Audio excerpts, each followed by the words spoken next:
Spiritual journey की बात आपने कही ना, क्या होता है कि हम जब बड़े होते हैं तो हमारा थॉट प्रोसेस चेंज होता है जी।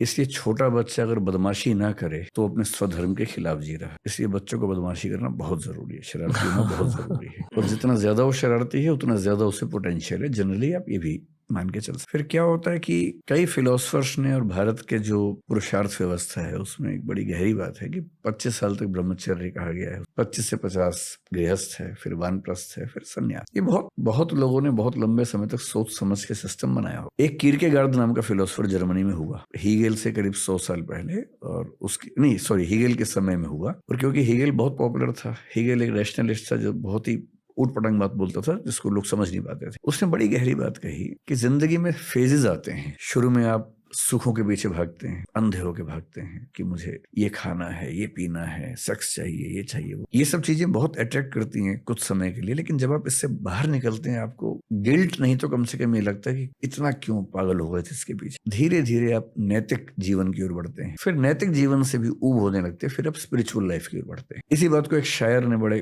खूबसूरत अंदाज में कहा। मेरा बेटा अभी 16-17 साल, 16.5 साल का, उसका फेवरेट शेर है वो, बड़ा शेर आजकल सुनाता रहता है मुझे। फितूर होता है हर उम्र में जुदा, फितूर होता है हर उम्र में जुदा, खिलौने, माशूका, रुतबा और खुदा।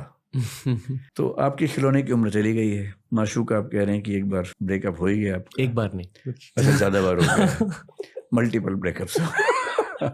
रुतबा आपके पास है ही, तो बचता खुदा ही है। सीधी सी बात है कि अब आपके मन में वही चीज आएगी।